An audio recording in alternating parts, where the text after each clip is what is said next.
Welcome to the show about the show, the podcast, episode 428. Check us out over on patreon.com/Dr. Skeleton for a weekly bonus show. I'm Will, and I'm joined by brother Ben. What's up, Ben? What's up? I'm not his brother. There's been confusion amongst viewers, listeners. Who's the brother? Who are the brothers in this show? But it's not me. I'm another kind of... There was brother Ben in the episode we watched. Sure. Jerry was saying like brother Ben. I'm a kind of brother. Yeah? The priestly kind. Oh, yep. Okay. Oh, yeah. Yeah. With us, as always, is brother Atticus. What's up? What's up? They say brother Atticus as well in this episode. I thought that was kind of interesting. Yeah. They had that log on Ben's desk, or Ben had that log on his desk that is carved Ben. I'm wondering, Ben, do you have that on your desk? Big log says Ben? Yeah. No. Mm-hmm. No. I feel like that's a teacher thing, elementary school teacher thing. Log on the desk? Log on the desk with Classic a big desk with your log. name cut in it. Maybe that's more of another Iowa thing. Didn't y'all's teachers in New York City have big logs on their desks with their names? I don't think our teachers had name Really? logs. Okay, maybe this is also another only me thing. Maybe. But yeah, let's talk about the log aesthetic. Now, I'm curious about your perspective, Ben. I have a very nostalgic, and I assume Atticus does too, because of our shared backgrounds. Like the log cabin, Great Northern vibes. We spent a lot of time growing up in like a house that looked a lot like the interior of the Great Northern Lodge, but just like one room of it kind of thing. It's like made out of, it's like a log cabin. And it's like the orange stained wood, things made out of logs kind of thing. It's very, I don't know, to me looking at it, I'm feeling cozy. Atticus, are you feeling cozy? I'm feeling cozy. Was that vibe? Yeah. Nice. I feel like that's would you say, like, obviously there's some tastefulness to it, but there's obviously like, does it verge into tackiness if you go too hard into it? Like, is that the word you'd use for it? It's definitely, it's yeah, it's kitschy. It's maybe a little tacky if you go too far. Do you think it's evil? Do you think it's evil at all?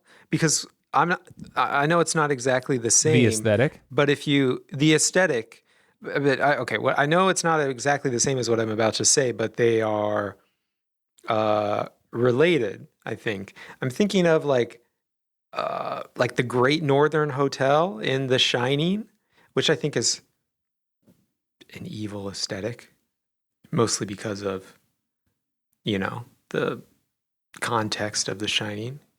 If you do the Native American reading on The Shining or whatever, Do you think there's some of that going on with this type of vibe as well? I think that's. Do I think that is the aesthetic itself evil? I don't know if the aesthetic is. I think the show is deliberately. I think Twin Peaks is deliberately using, or it wants to comment on and is commenting on the frontier and conquered land and the commercialization of land. And so like there's a transformation of, like the forest and turning that into like a kitschy log cabin vibe to be packaged and sold to tourists, for example. Like there's evil within that process that I think could be described or could be contained and gestured at with that aesthetic. Yeah. But the evil itself. So, But I think I mean I agree with you on that. But I think there are. I think you've said this already, but like there's kind of two levels. Second one is the commercialization of the land. First one's the fact that who was building log cabins? Where does the aesthetic come from? It comes from the frontier, or the so-called frontier, yeah, which is colonization mm-hmm. basically of the American, well, all of the U.S., but the American West as the East expanded True. to the West. Mm-hmm. It's kind of evil. It is kind of evil. It also kind of cozy though. So still at the same time, don't you think? What a nice. People were sharing their like favorite like Onion headlines going around today, and I saw one that was like 4 homeless people dead in what girlfriend calls cuddle weather, and. I'm very much doing the same thing of like, ooh, but it's like kind of like on a cold like fall morning, like inside drinking coffee in a log cabin, the smell of pine trees, isn't that kind of cozy? Like on top of mountains of dead people, I suppose is the connotation there. Yeah, and with like with a fake totem pole out front that I just think it looks cool. Yeah. Do you think Dr. Jacoby accidentally, like he kind of mixed up his vibes when he ended up in Twin Peaks? He was kind of looking for Tiki America, and he ended up in Totem Pole America instead. Do you think he's from there? Or he I mean, he does give transplant vibes. Is kind of the what's embedded in that question a little bit. I don't think he's from there, but you kind of wonder how does a guy like that get there if they're not from there. He's on the run from something. Exactly. Yes. He's getting a little too comfortable with his witness protection program thing, like he's actually conducting 2 lifelong investigations. He was here for his first and stumbled upon a second.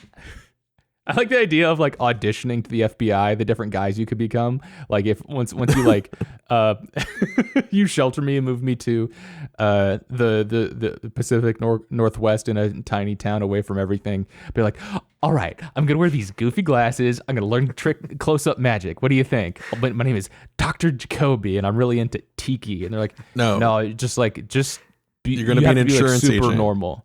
Yeah, exactly. You like can't be like weird at all. They're like, how about I wear a tie that I fondle? Like, no, don't be. You can't be doing that either. But yeah, we're talking about Cooper's Dreams, episode 5, episode 6 of Twin Peaks, season 1. It was written by Mark Frost. It was directed by Leslie Linka Glatter, and it aired May 10th, 1990. It feels weird to be related to what I was saying earlier. It does feel weird to be watching this in the hottest days of summer with the AC cranked. Vibes wise, it feels like I should be watching it in the dead of winter. And I guess I will get my wish because this will be fall. Would it be the dead? It's not the dead of winter there. No, it's not there. It is. It just feels like I want to be watching it while it's winter. Sure. Thinking about I want to be. I mean, ideally, I'd be watching it in this setting, but I can't be in that setting. So I want to be nostalgic for a slightly warmer but still cool season. That's exactly what you could travel to, like Patagonia, Argentina, and watch Twin Peaks. That's the truest place to watch Twin Peaks is true experience. Localized in Argentina.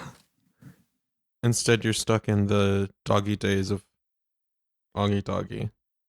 Of Augie Doggy. Yes. All right, Ben, take us through it. Shall we jump Brother in? Ben. Yeah.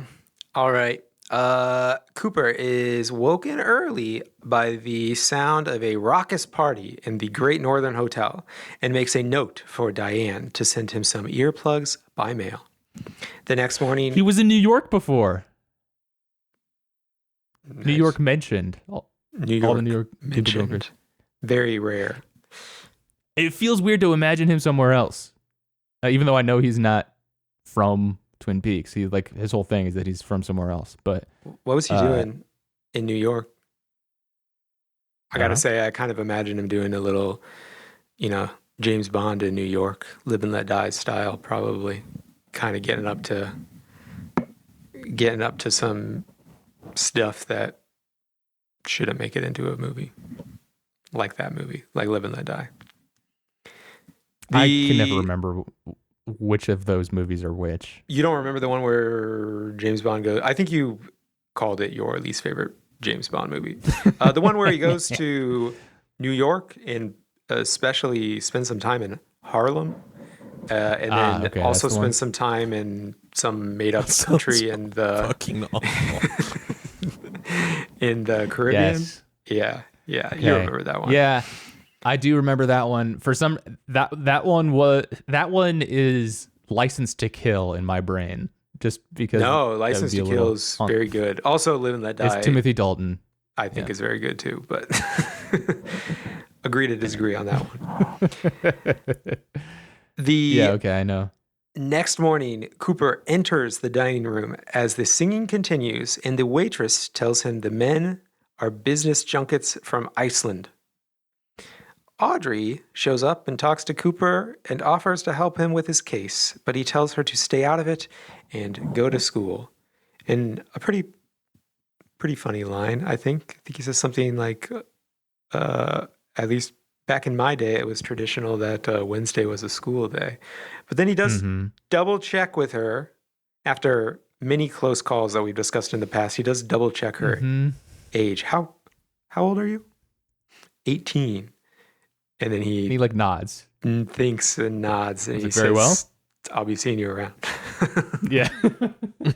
Yeah, it's one of those like you grip the armrest while you're watching sort of thing where like I can tell you're kind of saying this for the audience. This is like Chekhov's 18-year-old sort of thing. Like, oh great, this is unfortunately going to be relevant later. Fuck. Like, she's technically of age. Oh, but I want to mention a couple things about Cooper's stay here.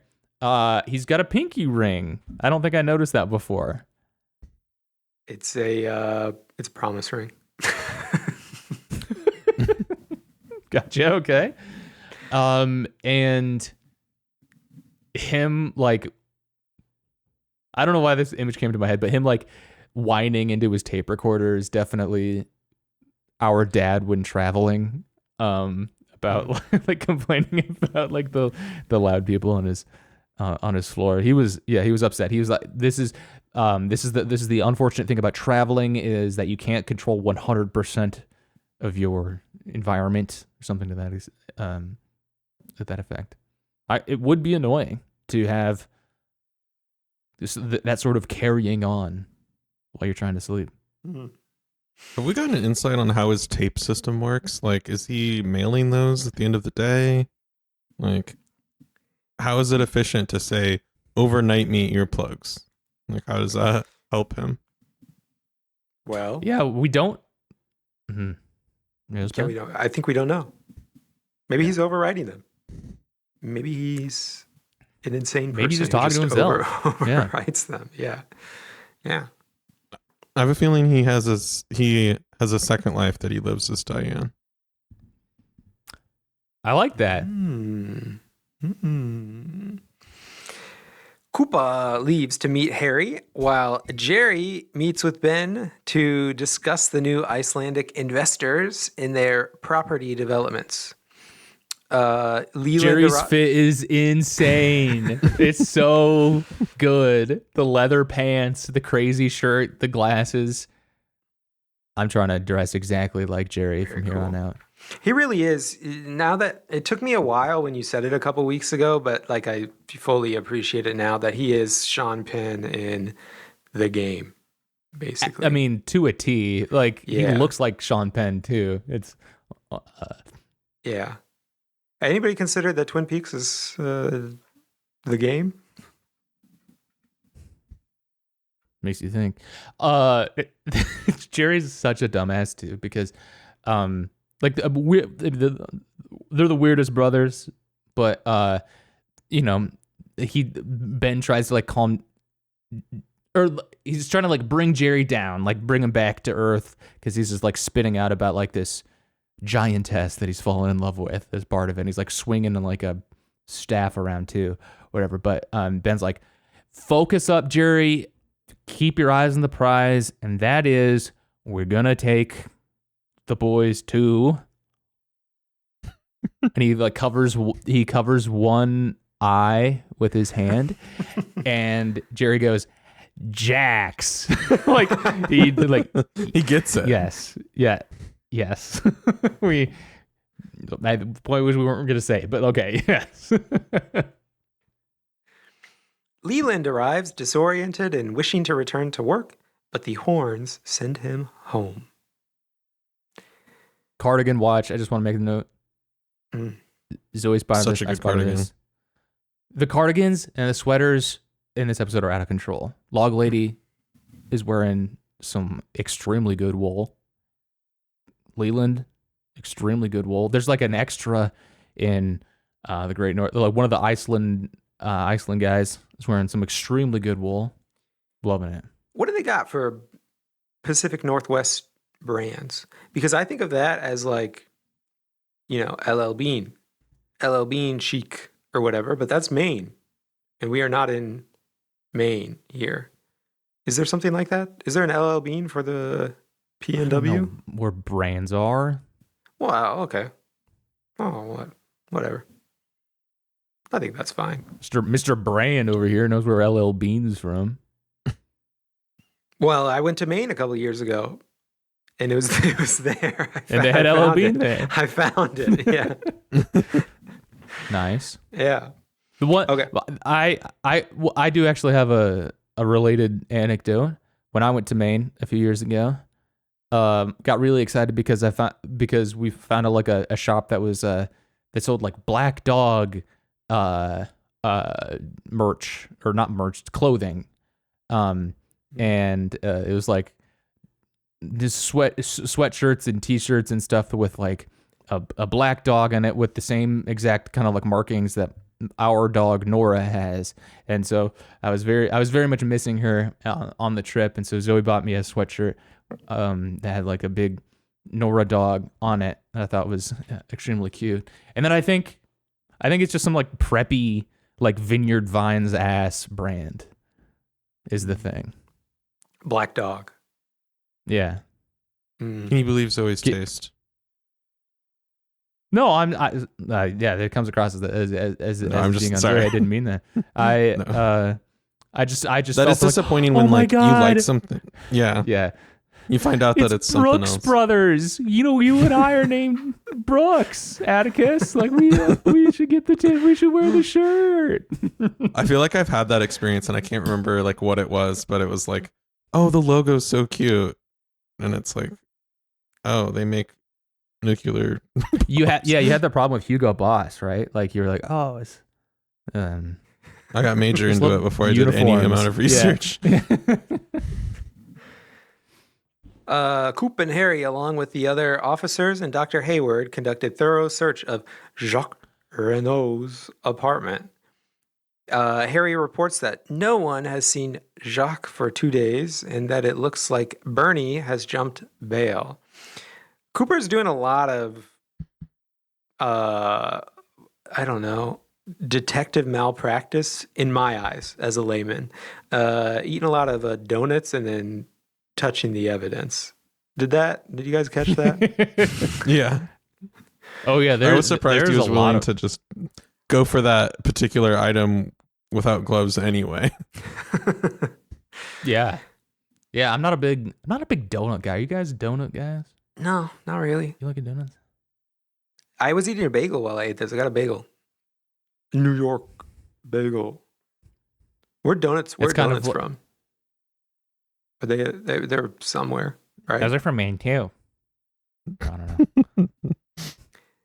Just mad at you for saying you knew where something was from Maine, and I'm just taking I it think super Ella personally. being from Maine is a pretty. I think that's common knowledge, fairly common knowledge. Dr. Hayward, meanwhile, reports that the blood on Leo's bloodied shirt is the wrong type to be Laura's, but it might be Jacques. Koopa, Hold on. meanwhile. Do you guys clock the racist clown art in the kitchen at No. Jacques? Mm-mm. Clown art. There's like a. I'm paying attention to the art in the background because I think it in these episodes because I think it says something. But yeah, there's like a weird painting of a clown that like I know that like it looks like a particularly racist clown. I think that there's some racism in clowns already. How explain it? How so? Because I didn't see this. The painting, the shading on it really emphasizes like blackface, perhaps, So it's like a blackface clown. Minstrelsy. Yeah, It's a minstrel? yes, it looks extra minstrelly, Interesting. in this painting. I thought. Now that I'm thinking about it, yeah, that seems. Are you sure it wasn't a minstrel thing? What is a? I'm not really challenging you. Yeah, maybe it could. But what is the line between being a minstrel, blackface minstrel person and a clown? I think there's probably a connection. I feel like they're probably. It seems like a line to stay far away from and not like, Yeah. You're not I'm gonna do- definitely doing this and not that. Like, whoa, hold on. Step back. Whoa. I'm not a clown. Don't get the wrong idea here, guys. Bozo schmozo. Harry Truman says, "Holy smoke, flesh world again!" And then the two they rifle through the flesh world, and Ben, you get to see Truck and Boob again. Truck and Boob, yeah, and I mean these guys are they are Mic up to so the face, happy please. every time they find one of these. Cooper says something that sounds like I didn't quite catch the line in the moment, but it seemed very off. Like as he's opening it, saying something along the lines of, Oh yeah. like Ronette, Ronette was in the last issue. Like who's gonna be inside of this one? They do. I wish I wrote it down to be able to recount it more. But I think there was a man in a dress in one of the photographs too, right? And so they make comment about that. They kind of joke that the beard ruins kind of some of the effect or something. Yeah, the effect of the lace. Yeah. Cooper, meanwhile, manages to find a copy of Flesh World, a contact ad magazine that Jacques has stashed away. It turns out that Jacques was managing correspondence for several of the magazine's advertisers, though one of the advertisers in particular catches the eye of the investigators, Laura. Her photograph is in front of red velvet drapes, not unlike the ones in Cooper's dream, which Cooper notices are much like those of a cabin in a photograph Jacques has in his apartment. Cooper tells Harry and Dr. Hayward to pack up as they are going on an expedition into the woods to find said cabin. Any thoughts on the drapes? It's Cooper's dream that the leads that they're basically getting in this case are coming from Cooper's subconscious, or like with these, and then later in the episode from these the log lady. Not hard detective work. We're getting leads in the case based on visions and dreams and intuition. Hmm. Shelley is having breakfast with Bobby. The two role play the idea of shooting Leo while they toy with Shelley's pistol. When Andy arrives to inquire about Leo, Bobby hides and Shelley attempts to make Leo seem deeply involved in Laura's death and Jacques Renault's disappearance. Elsewhere, Ed and Norma. Hold on. Before elsewhere, I want to Yep. talk about Bobby and Shelley. Bobby says some wildly out of pocket stuff to Shelley. He's like, the biggest mistake of your life was dropping out of high school and marrying an abuser. Like, bro, thanks, Bobby. Jesus Christ, Yeah, you gotta man. chill. Yeah, like I gotta. Now that you mention it, this does kind of suck. You're right, man. This hasn't worked out. The stuff they have on the walls too is truly crazy too. Their apartment decor. Oh, I missed it. What do they got?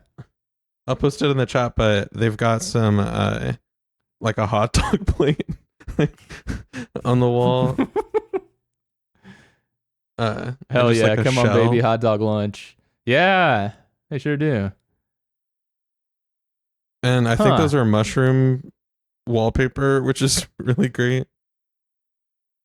What do you make of that? Is this, do you think that this is, all right, I'm going to try to do my best with this.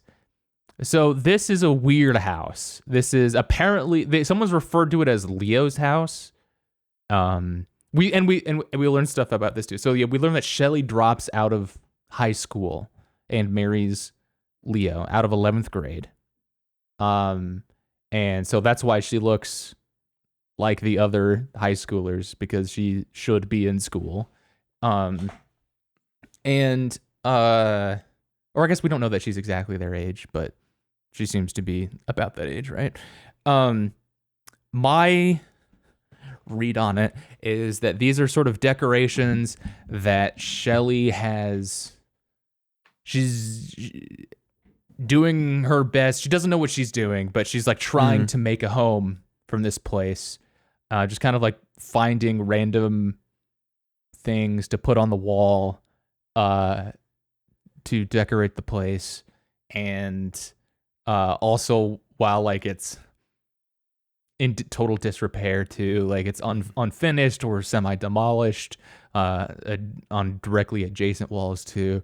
I think it's just her trying to find some sort of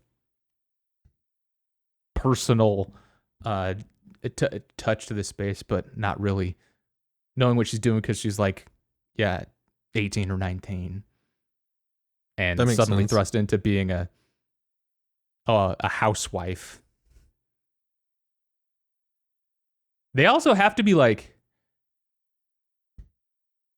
making pretty good money as a couple together, I would say. Like, I guess we see like fairly affluent people throughout the series generally. Like, I mean, like the Haywards, like a doctor family, and we see like the Horns are landowners and department stores type stuff. But like as far as like the working class goes, I feel like Leo and Shelley, like Shelley seems to like work full time, and Leo is a trucker. I think Well, he's making also pretty good money.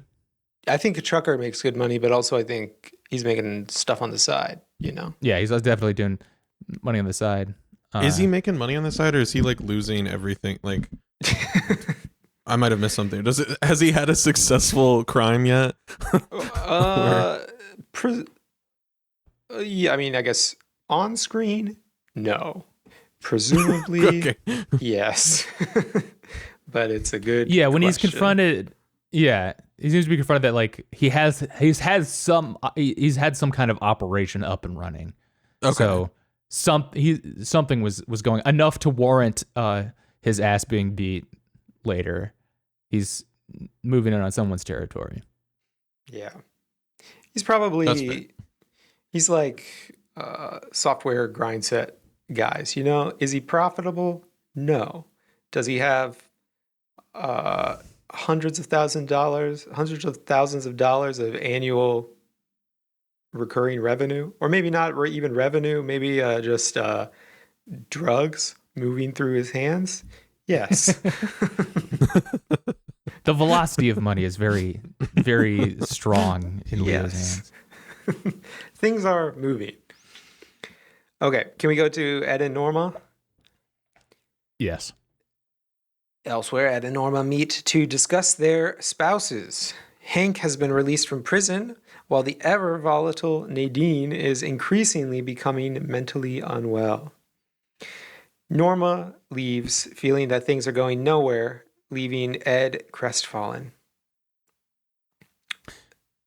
Zoe and I are watching this with a heavy analysis on attachment theory. Zoe's been doing readings about attachment theory, psychological stuff, and I think that this is a very interesting way of looking at Twin Peaks. And we see how Norma and Ed, I think Norma says something like, that's our problem. We never want to hurt anyone. Like, we just function as these overly pushover types, kind of thing, which is kind of funny. Like, I can see Norma roles saying that to kind of paint.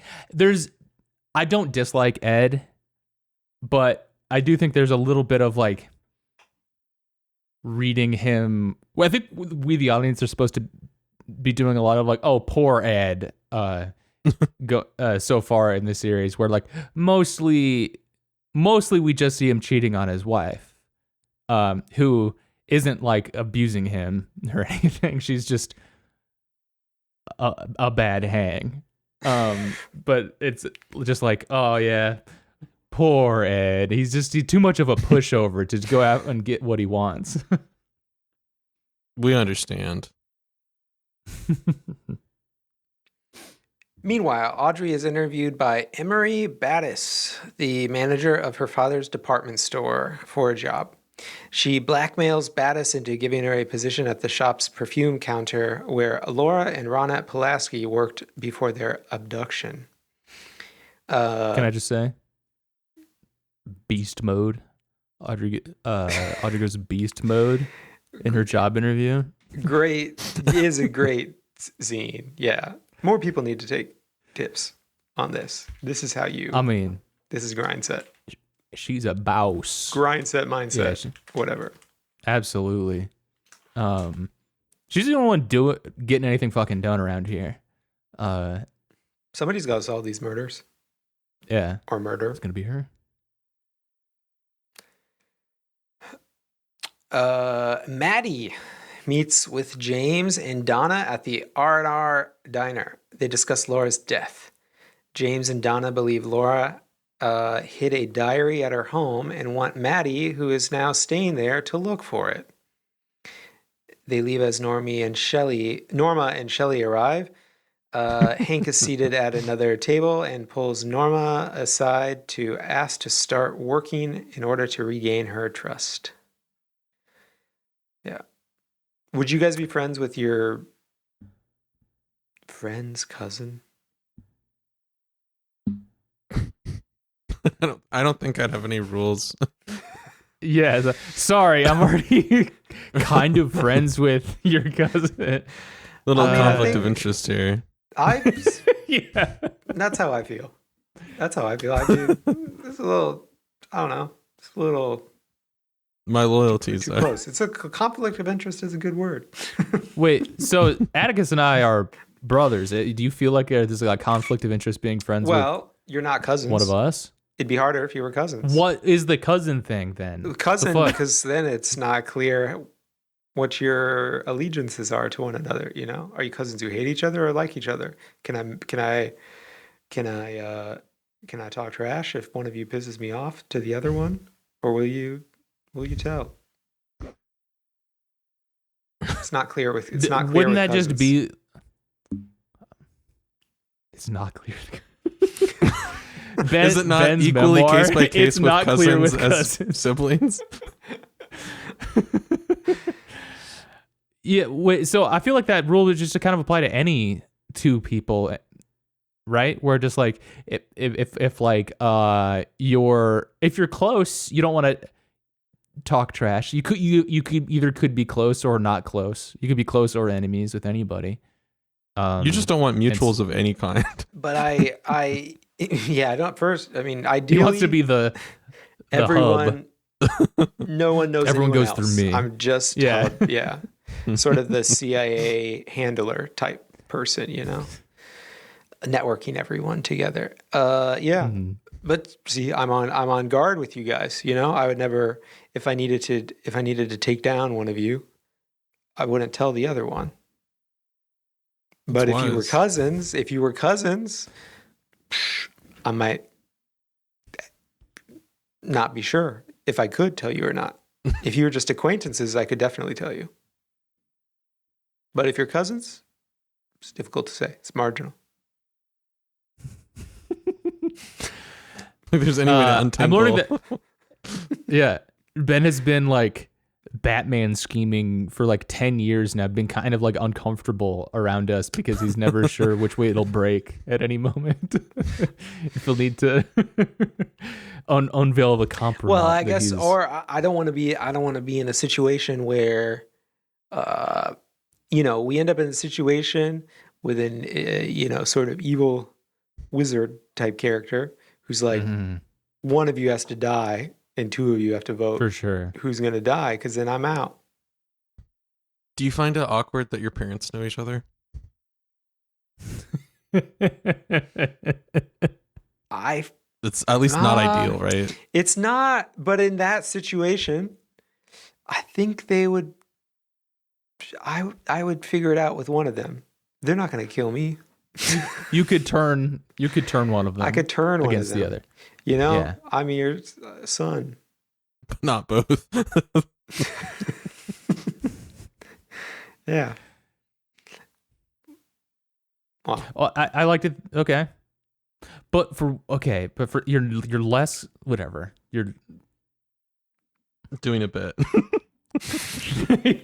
like I have a little note on my desk that's like, don't listen to his lies, like memento here. Like all the time, I'm like, okay, I just need to remind myself to move on.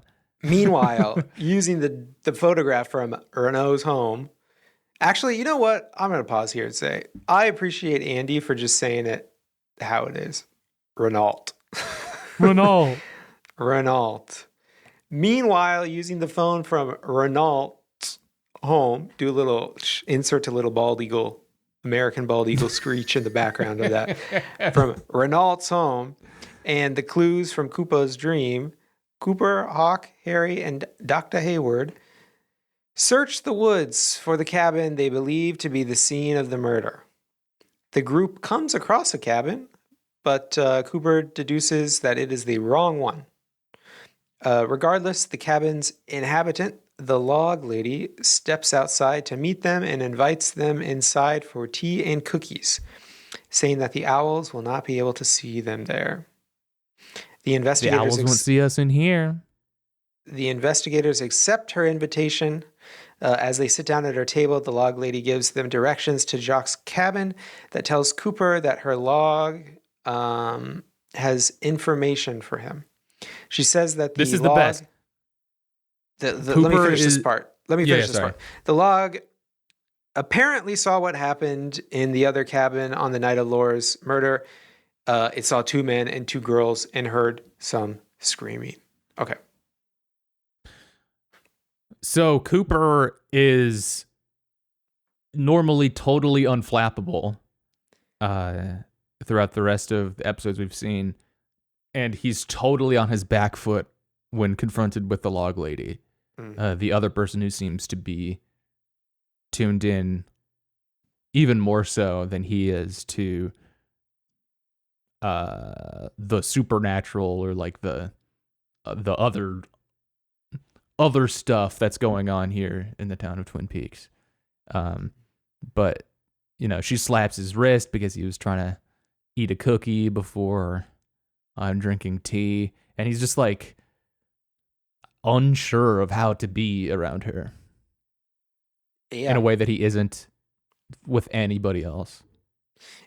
Anytime Well, I guess pretty much anytime I encounter anyone, but definitely anytime I encounter anyone similar to the log lady in real life or Cooper.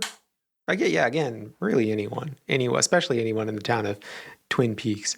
I'm also on guard, I've got to say. Like, if somebody makes me uncomfortable, I think there's a part in the back of my mind that starts thinking this is going to be like the movie Funny Games, you know? You're going to make me feel uncomfortable, and then you're going to really make me feel uncomfortable, and then we'll have passed some line, and you'll torture me and kill my child, who I don't have. You said this last week. I mean, it's on my mind. Boo. Yeah, what would you do if you were being tortured, do you think? You think you give up the information? Yeah, Yes. Yeah. I give it All up. right. That's not I guess it an depends on invitation the to listeners, though. information technically, but very likely to give Yeah. it up. If you're thinking about torturing us, think bigger. Think bigger. Think beyond us. Yes, it would be easier to torture people who have just admitted that we would readily give up the information. But if you're going to get into torturing, you should get good at it. And start on Find someone who's got something you want to people know. who- I don't have anything Yeah. I want to know. have something you want to know, and it will be a little bit of a challenge. I'm not going to be a challenge. I'm pretty sure I would give up information before it got to torture. I'm trying to think. Yeah. What would be... Just ask. Just say please. Send an Yeah. email. I'm not that smart. Like, you could just trick me, maybe, probably. Can you try to trick me first, at least? Make sure you can't trick me. That's a great call. And if you are going to torture me, like, start small too. Like, I bet it won't take much. You know, Like, Just turn like up the heat. Like, sweat me out a little bit first. yeah. Like, kick my shin to see if I'll give you what you want to know. I bet I will. That would be so good in a movie if someone folded really quickly. Just some like Like these are called noogies, right? When you you don't want me to keep I'm doing doing this, it. do you? Just doing the thing. punch somebody in the head, yeah. Or Well, you yeah, of doing like scratch you them. get the knuckle going, and you're like, I think it might even be like, Brr. hey, I'm gonna hug you until you give it up. I'd be like, okay. yeah, I'll talk a little too close to you. Yeah. Please stop. I know you. Okay, I know you don't like it. I know you don't like me going back to the well of this, but I have to say I don't think that Funny Games, now that I'm thinking about it, would happen to me because if you just never push back, if you just give in, there's nothing they can do. I would have given them all the eggs. Sure, you can mess up my Come on kitchen. in. Now what are you going to do? Yeah. You're going to leave. You're going to get bored with me. Yeah. Apologizing to the Funny Games people as they're cracking my eggs. Sorry about that. I'll go out to the store and get you some more. Yeah, for sure. I forgot where I left off. Following the log lady's directions, the investigators find Jacques' cabin with the red drapes. They've finally Incredible found it. shot. The season is over. Cooper is quite intrigued as many of the details in the cabin match the clues the little man in the red suit told him in his dream. Searching the place, they find twine on the floor along with a blood stain. A poker chip rolls out of the cuckoo clock. It is a missing piece of the same shape as was found in Laura's stomach. Harry also finds Waldo, the caged myna bird. Looks like in addition to murder and maybe some sex trafficking, Twin Peaks has also, like the rest of America now in 2025, been hit by the gambling bug. Everybody's got poker chips falling out of their everything, falling Out out of of their their cuckoo pocket, clocks. out Yeah. of their cuckoo clocks. What's up with that? You know, is anyone else getting really strong True Detective season 2 vibes from Twin Peaks and David Lynch's overall body of work? Just me. I think David feel like- Lynch copied Nick Pizza Man. Pizza Man. That same afternoon, You're- Bobby. Sorry. Go ahead. No, go ahead. I was just gonna put Will back on record as pro season 2 of True Detective. Absolutely. Okay, One of the great seasons of television. gotcha. I like every season of True Detective. I've only And seen the first one and the second one, and I fell off on the second one. Gotcha. Rachel McAdams' hair style wasn't enough to keep you locked in. No, I know it was a big deal for some people on this podcast. Yeah. Very, very much so. That same afternoon, Bobby attends family counseling with Dr. Jacoby alongside his mother and father. Such a scene. Awesome scene. Hell of a scene. This is how therapy should be. As a doubter of the psychological arts, I think that this is how it should go. It was very cool.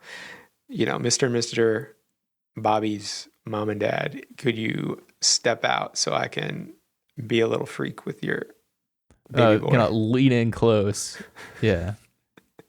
I think it's best to on start with Bobby. your son. I'm going to talk to each of you individually. Could he be telegraphing that he doesn't give a fuck anymore? Like in this, he's just like leaning all the way back. He's like, uh-huh. Yeah. Okay. All right. Yeah, you two leave. I got to talk to Bobby. And then he like really gets in close. And Well, he's like, you guys bang? It's like I love the reveal when that both Bobby and Jacoby are reclining though, as his parents are sitting on the Yes. edge of the seat. That's very cool. Mhm. Yeah, I got a little. I mean, connection. They got a connection going. Bobby's like curled up, like zipping his jacket pocket in a weird like feet if you can do a fetal position and also communicate that you don't. You're also doing the Tim I don't Robinson give a fuck. like yeah, but on your phone when you're wrong kind of thing. That's what Bobby's in. That's how I would. It's a fetal position if you do that position when you're being born. That's the position I did. The I don't give a fuck position when I came out. I don't think that's why. I think It's called so. that. I think it is. Okay. Uh, But I wanted to say something else about Jacoby though. He has such a desperate outfit, like he's just begging for attention, right? Like, aren't I so weird? it's too much. He's a very desperate guy. he's inspiring young boys. It's sort of Lady Gaga type thing going on. That lineage. He But taught he's him doing it it was for- okay to be weird. He's doing it for boys, future psychologists of the world. Yeah. Dr. Jacoby taught me it was okay to be a swinger when I'm 11. Thank you, Dr. Jacoby. Jacoby eventually asks Bobby's parents to step outside for a moment so that he can talk to Bobby privately.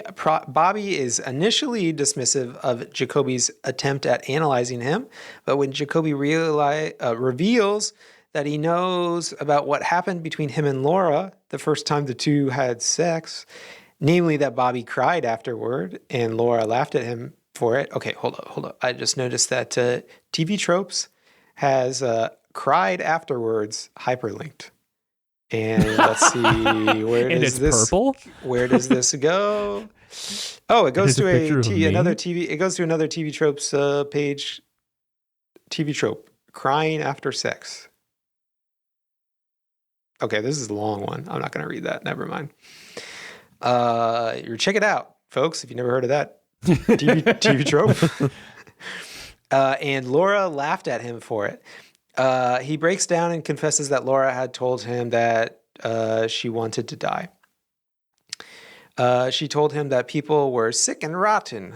Jacoby asks if Laura had a terrible secret and says that she wanted to corrupt people.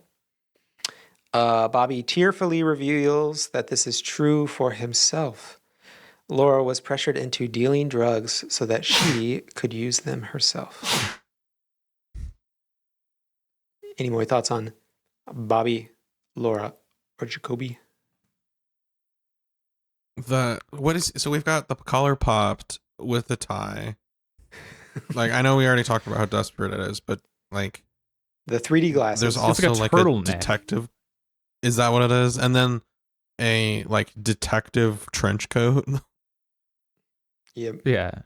What did he have his it's too much. feet Don't up? look at me. What were on his shoes? What were his shoes? I've got this scene can't- up. We'll I can't- see. Was his feet up earlier when he was when he was bored with the parents? Yeah. Probably. It's difficult to think imagine so. him with anything other than like the clown bowling shoes or something like that. Or like those like toe I was picturing shoes? flip.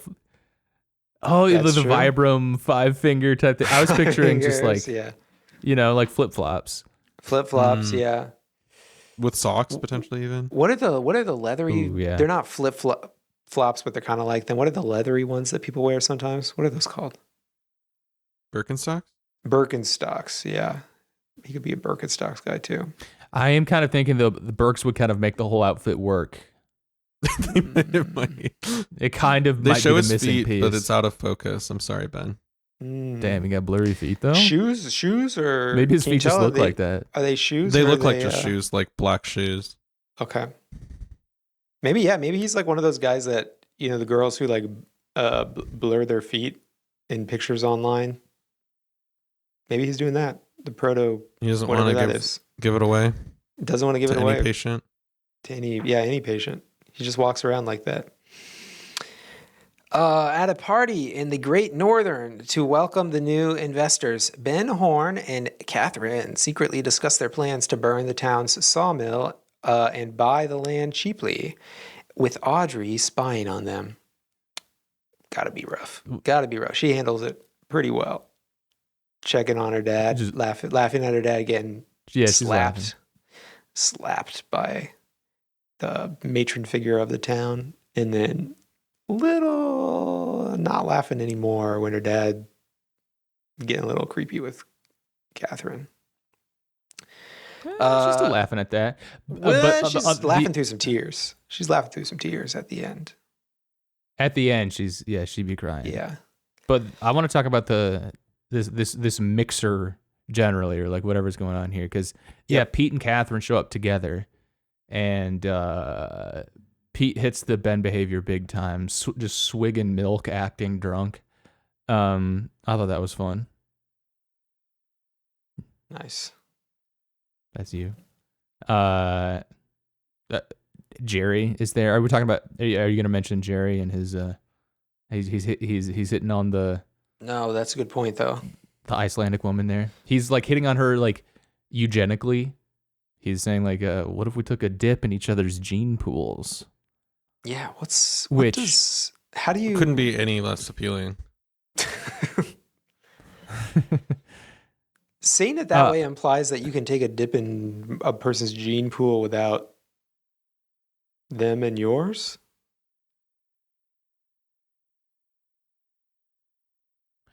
It's I think I know what he's trying to say, but he's saying it in such a creepy, weird way. And also, I'm sure, like, if you like diagrammed it out, I don't think he's saying what he means to Something that would work. either.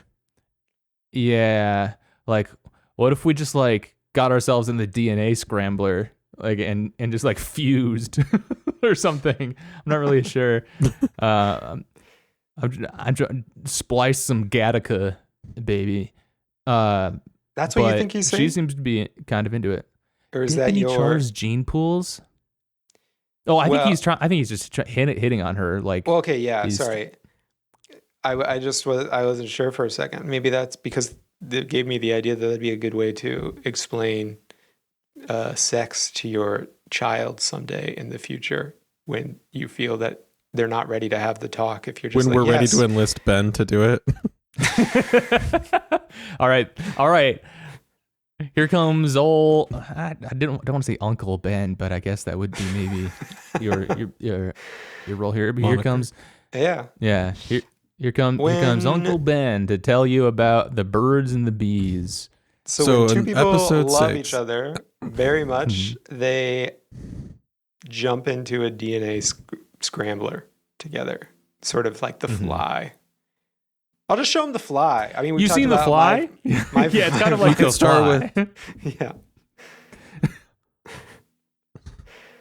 Yeah. One-Eye Jacks. Yeah.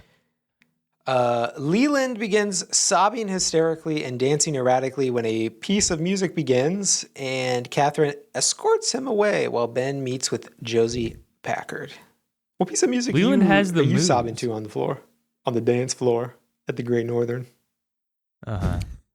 I really, He's- really loved the dance moves that like they pressured her into, and she's like, I guess she just really embraced it. Like it was someone's pressuring me to dance, but I'm gonna hit this really hard.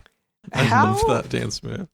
How old do you guys think Catherine is supposed to be?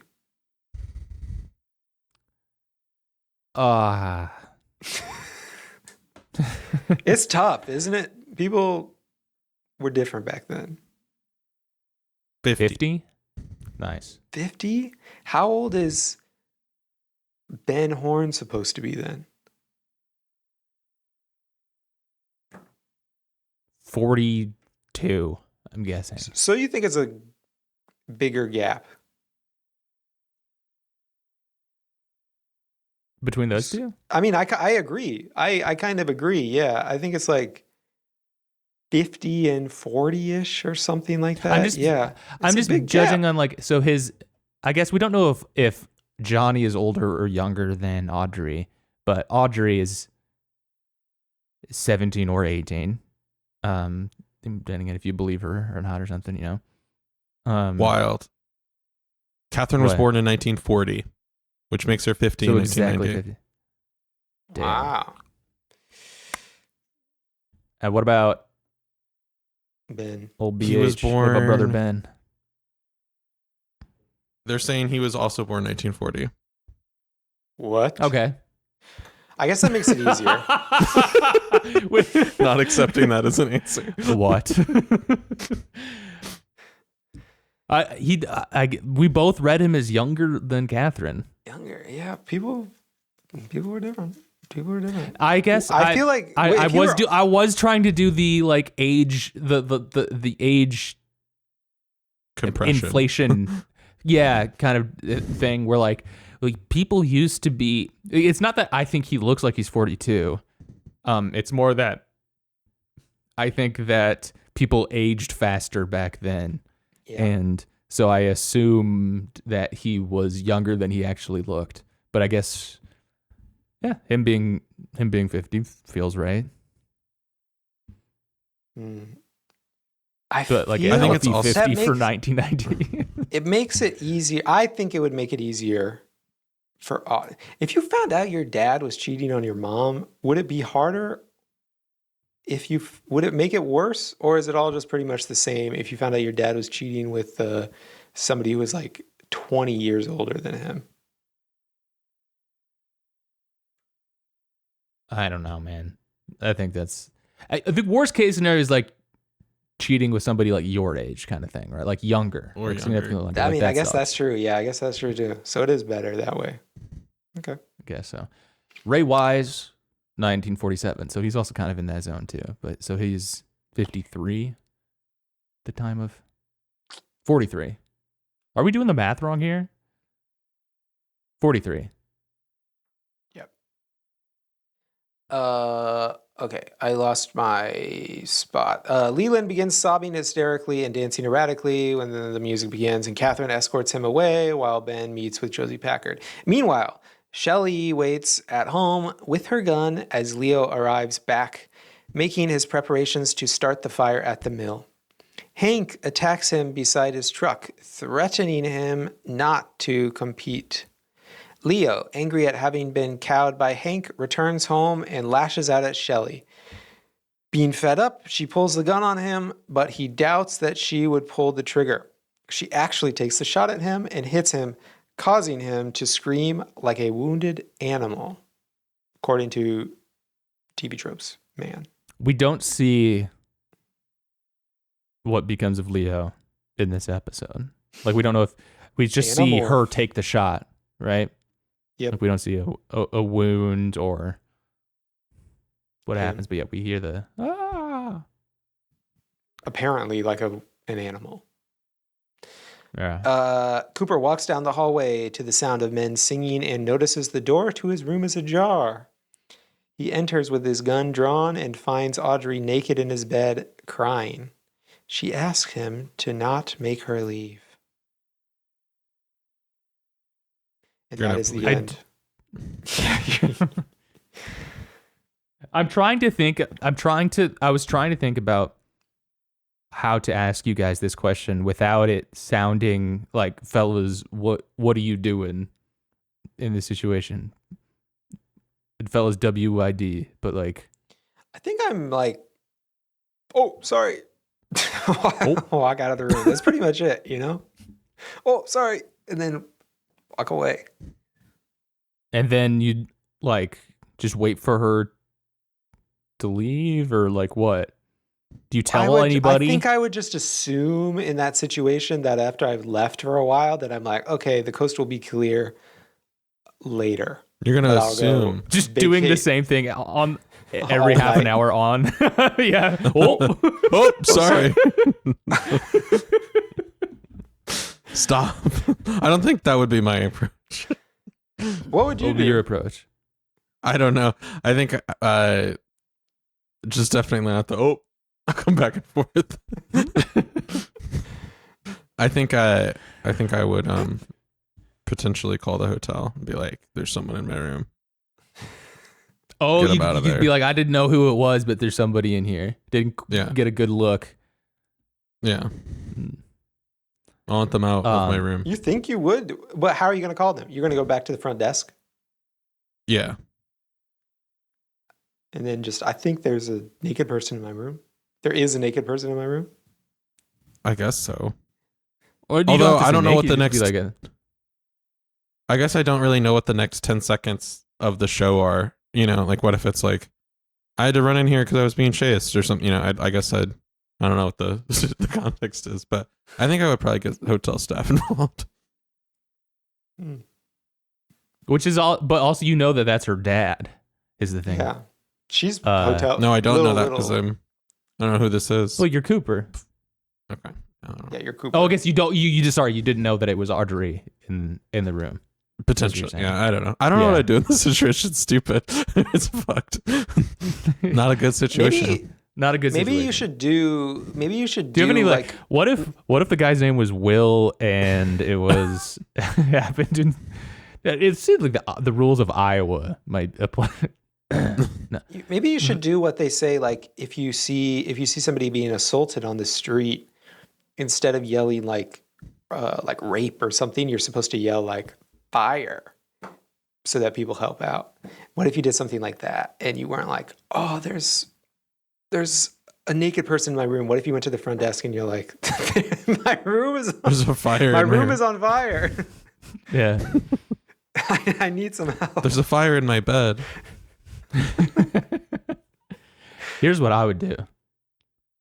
We see him enter the room with the gun, and it's not heading, but he has it unholstered because he knows somebody like snuck in there. I do think I would probably be very startled by it, by seeing someone there. So I'd probably like accidentally like drop my weapon. It would go off and totally like fuck up the mood, like whatever was previously there, and it would probably be like oh shit, now we have like a different problem to like I shot someone with. next door.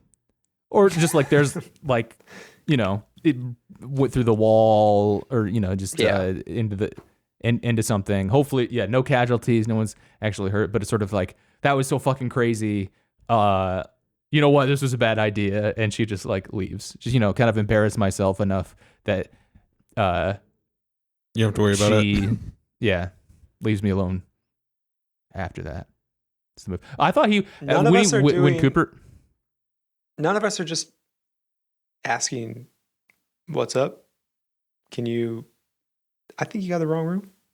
Hey, what's up? Excuse me. Excuse me. I think this is my room. I think this is you're like trying to like scooch past her, like going to sleep. Like, I think this is actually my bed. When he enters his room with his gun drawn, when he first pulls it out, I thought he was like gonna just like not open fire at the Icelandic guys who are doing the singing, but I thought he was gonna like just like do like a fire into the air to like get everyone to shut up. Just like, bam, bam, bam, bam, bam, bam. I gotta get some rest. Blah, blah, blah, blah, blah. That's I think it. that'd be an interesting move. All right. Well, we're at the end of the episode. Any closing thoughts? Maddie wears animal slippers. What kind of animal? I didn't see this. Clawed and spotted. That's a cow. No, wrong. That would be hooved. Oh yeah, okay, never mind. Clawed, like a talon.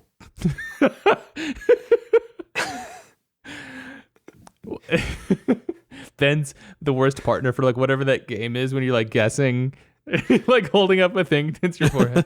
It's got claws and spots. Cow. It could be like a panda or like a panda, a jaguar. How would a panda have spots and claws? Well, the claws. What are you talking about? Okay. Does a dog have claws? Yes. What the fuck? But you call them He claws? has a dog. We call them paws. Well, No. They have both. Hands and like fingernails are Yeah. to like paws and claws. Yeah. I don't mind doing this. Yes. So yes, they have claws. Dogs have claws. Okay, fine. I don't call them claws. I say I'm going What to clip her. do you call it? Toenails? I say I'm going to clip her nails. Checkmate. Her toenails. Not. Sure. I'm going to. But they're clip her claws. Claws. Her talons. Okay, fine. Whatever. I think Talon would be wrong in your defense. In the meagerest defense. What other animals could those be with claws and spots? Wolf. Leopard. Yeah. We need Maddie's a furry. a child to help us with this one. I don't know a lot of animals I anymore. think we're just right. Someone who's like up on their animals. They're basic animals. No time to explain. Animal with claws and spots. This is really important. Maddie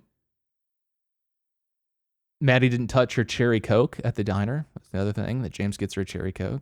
You don't see a lot of cherry Cokes in the wild anymore. Gotta say. I had a cherry Coke Zero earlier this afternoon. What? Where? At home. Oh. I guess I get it at the movie theater sometimes.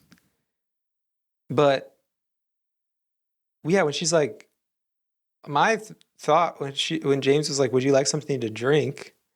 And she's like, "I would love a cherry Coke." I'm like, "Damn, I would love a cherry Coke too," but they don't sell that shit. Why do you Too think bad they that have doesn't here? exist. That doesn't exist. They got Coke, probably, in 1990. Did they have? What else? In 1990, they probably had lots of different types of Cokes that they don't sell anymore. Probably wouldn't have been as Or timeless if just they like said nothing that. at all. Do they still sell wild cherry Pepsi? Is that still Ooh. a going product? Remember that being I my haven't seen shit. that in a long time. Yeah. It had kind of like the cool like crackling background. Mm. I don't know. Like if she had asked for like a crystal Coke or whatever it's called, that wouldn't have worked. Can I have new Coke? Everybody's always asking for a Coke in movies just to be timeless. I think they should ask for something else. Could I have a Sprite? Could I have it would be weird to ask for a Pepsi in a movie. I feel like if you heard that, there's some dialogue that's going to be about that, Yeah. Mm-hmm. Or we're gonna have to talk or about it's product directly placement. at you. Yeah. Yeah. Can I have a starry? Someone's requesting a starry. That's a new. Isn't that No. that's a new thing That's or a an new old one. thing? Okay. That's new. Because I saw New- that new Shelly Soda was, game. Shelly was telling me about it. It's like Sprite, sort of. Oh, is it it's an old I thing think that it's they a brought back? I think it's Sierra Mist. I think it's just Oh, it is a Sierra Mist, but it's it is called starry now. Why don't they call it Sierra Mist? because that's Selling that stupid, well. I guess. Oh. Okay. It kind of like, I feel like it's not the name. Like, sodas have weird names. Doing fine. One Fanta, Like please. Coca-Cola? What? Can I have a Fago? And you turn around, it's Violent J. Nice. Okay. Other funny pops. Other funny pops. Sodas, as we call them here. Squirt. Hell yes, dude. I love Squirt. Yes. It's What the was best the other one. one? What was the other one that was like Dr. Pepper, but it was another doctor guy? Mr. Pibb? Mr. Pibb. Oh yeah, I guess he wasn't a doctor. Just a mister. He could have been, but it's like, it's okay. You can just call me Mister. There's also I think it's Walmart or maybe it's Hy-Vee's version of Dr. Pepper, Dr. Thunder. Oh yeah, Dr. and there's Thunder, Dr. okay. Wow as well. My in-laws always have the Dr. Wow on in supply. I guess who I don't makes mean Dr. to. Wow? I should not have implied that I think it's Dr. Hy-Vee. Pepper is a man. I think Dr. Pepper is an unspecified gender doctor. Yeah, but with Mr. Pibb, I think that it's okay to not okay, but like it's understandable that we're like Mister. that Sure. they're probably similar in everything but name. Sure. Vault was a soda for a little bit. That Things was like extra edgy caffeinated. guy. That was like if your parents didn't let you buy energy drinks, I think. Yeah, that was like you're gonna be a problem. You're probably gonna be a problem like 8 months kind of kid to be Yep. really into Vault sort of thing. Like Yeah. the kind of kid who's like, oh, I figured out how to get high by just like holding my breath, passing out sort of thing. And then there's like, okay, was Tab and RC, was that just like a regional thing or like was it older than us or like that? I feel like I heard about it more than I've never had Definitely RC drank or Tab. RC. I don't know about Tab. Where do they sell Okay. RC? Where is that sold? It's not a Walmart thing. It's like abandoned, not abandoned, but like vending machines that have like legacy contracts kind of vibes. I thought you could buy it at like a grocery store, but okay. I've seen Like it Aldi or at our something. grocery store recently. What kind of grocery store do you RC. go to? Like a local one or like a Hy-Vee? I do Walmart and like a local like grocer. Yeah. Okay. And they sell it at Walmart and the local grocer? I've not seen it at Walmart, but just the local place. A local one. Okay. Nice. Interesting. Maybe they have like friendlier distribution contracts. Hmm. More would willing think to that- try the weird stuff. Do you know what the RC stands for? Mm-mm. Really I'll look it up though. conservative. Royal Crown. Oh, Royal Crown. is that Nice. not a? Crown Royal? Crown Royale. Yeah, that's what I was thinking of. Like, okay, Royal Caribbean Cola. Hey, it's Really James crap. Bond from Live and Let Die here to sell you RC Cola. Really crazy. Whoa. Other pops. Well, the show's over. You guys could you can check us out on patreon.com/Dr. Skeleton, right into the show, drskeletonsartschool@gmail.com. Comment down below what we miss. Yeah, we're going to be talking about pop here for a You little guys bit. know about Twin Peaks, the restaurant? Is there? I haven't been there, but it's like Hooters, It's like right? a Hooters, I think. Yeah, I think so. Yeah. I was just curious. Also, wait, haven't been there. Me either. What about what do you think about the episode? Out of 5. I'm going to give this a 4. 4. I'll do 4. That's fine. Nice. 4s across the board. Atticus Who Killed Laura Palmer. Somehow Hank did it. Hank did it. Big cola. Mountain Dew Code Red. That's another pop. I saw at the store or at gas station yesterday advertisement for Mountain Dew Honeydew, and my first thought is that sounds good, like Mountain Dew plus honey. Like, I'm okay, kind of let's talk. interested. But then I talked It's about honey. it with Cassetta, and she brought me down to earth with that's going to be like the melon honeydew. No, that And it's sounds gonna be crap. yeah. I think that sounds interesting. Gotcha. I like that. I like the Oreo does like crazy flavors all the time. Big fan of that. They have like what's their recent one? They've got like a pop star flavor. I don't remember who it was. It was like Sounds like that should be Selena the Gomez. They have flavor Selena of, Gomez flavored Oreo. not a Selena Gomez flavored Oreo, but a flavor. know, of that's what it Oreo says. that That's she- you know. it's supposed to taste like No, Selena. it says Oh. horchata inspired sweet, featuring a layer of chocolate cinnamon. That sounds flavored cream. good. Sounds I good know as what- hell. Yeah. Yeah, I know what you're talking about because we were at Costco and there were people buying all these Oreos, and I was like, "What's up with these Oreos?" And Shelly told me it was flavored like a rapper, like a guy, and it was the I don't know. I can picture his face, and I've genuinely never listened to his music, but it's the white guy with the face tattoos. Post Malone. Yes, I don't He even. had, like- I don't even. I haven't heard about this Oreo, but Probably. like, it's him. He's brand everything. Yeah. Has Bush Light Apple infiltrated your regions? I bet it's No. huge in Springfield. Or a classy bunch. No I haven't offense. seen it. But I mean, it's huge here. Apparently, I don't know. Like, it's a thing that I don't know. People are like posting on Reddit about like the drops where they found I saw Bush Light Apple at the Casey's on like whatever, and it's like I don't know, like it sounds nasty. Bush Light Apple? Are you kidding me? There's no way that's good. Yeah. It's too bad that you can't.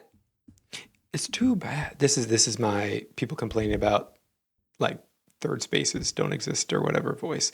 It's too bad that you can't. You always have to drink when you go out, and you can't. Like okay, when I go out to eat, like I went out to eat lunch this weekend, and it's fun to try something a little off the wall for a drink or whatever. You know, you try a little random cocktail at some place. You try some weird beer you never heard of, that kind of thing. You guys are naming all these sodas, but I'm like, I don't want to buy a big pack of sodas. So it'd be nice to try it in a restaurant. But like, one, they don't sell that much soda in a restaurant. And two, I'll be honest, I'd probably be a little embarrassed unless I got it out of the vending machine, you know? To be like, Well, you go to the movies all the time. Just I'm hit up the gonna go. freestyle machine for the. That's true. But I feel like they don't have The Funkies. these cool. They don't have the funky stuff. They don't sell like Mountain Dew, you know, which I like never had as a kid either. So I've always kind of wondered about Mountain Dew. Yeah. I was kind of wondering about that too. Getting into Mountain Dew in your 30s. Yeah. Yeah. Treating it like it's black coffee, where like, the first time you might not like it, then you want to try a It's an second class. acquired taste. Yeah. Forcing yourself to get into it. Yeah. That would be a Ben thing to do, is like work up a tolerance for some bullshit. I mean, yeah, I do that stuff. Yeah.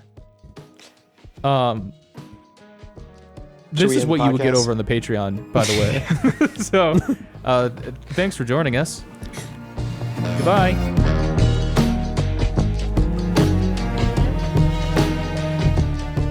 This is a brand new Extra Good podcast. Learn more at brandnewextragood.com.